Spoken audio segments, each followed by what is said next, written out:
নওগাঁর বদলগাছি উপজেলায় মাদক বাল্যবিবাহ ও সাইবার ক্রাইম প্রতিরোধে স্কুল ও কলেজ শিক্ষার্থীদের সঙ্গে সচেতনতামূলক মতবিনিময় সভা করেছে পুলিশ।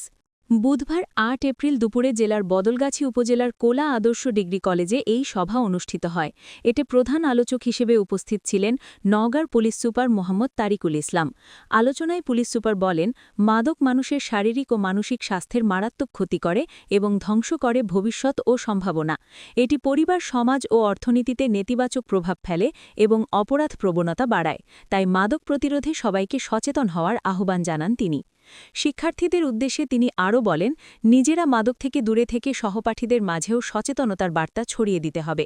কেউ মাদকের সঙ্গে জড়ালে তাকে সতর্ক করা এবং প্রয়োজন হলে শিক্ষক বা অভিভাবকদের জানানো শিক্ষার্থীদের দায়িত্ব। পাশাপাশি সুস্থ জীবনযাপন, খেলাধুলা ও সৃজনশীল কর্মকাণ্ডে যুক্ত থাকার পরামর্শ দেন তিনি। সেই সঙ্গে সাইবার ক্রাইম সম্পর্কেও সচেতন থাকার উপর গুরুত্বারোপ করেন।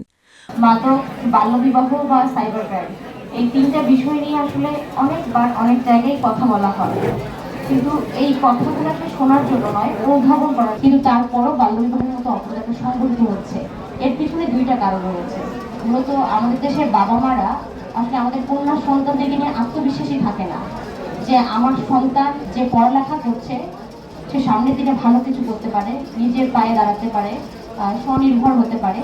এই দায়মুক্তির একটা ব্যাপার রয়েছে যে কন্যা সন্তানকে বিয়ে দেওয়ার মাধ্যমে আমি আমার যে দায়িত্ববোধের জায়গা থেকে সরে আসলাম। মতবিনিময় সভায় কোলা আদর্শ ডিগ্রি কলেজের সহকারী অধ্যাপক গোলাম মুস্তফা, উপজেলা নির্বাহী কর্মকর্তা ইসরাত জাহান সোনি, মহাদেবপুর সার্কেলের অতিরিক্ত পুলিশ সুপার মাকসুদুর রহমান, বদলগাছি থানার অফিসার ইনচার্জ লুৎফর রহমান সহ বিভিন্ন স্কুল কলেজের শিক্ষক, শিক্ষার্থী ও অভিভাবকরা উপস্থিত ছিলেন। Bulbul Ahmed Bulu, chief TV, Naogaon.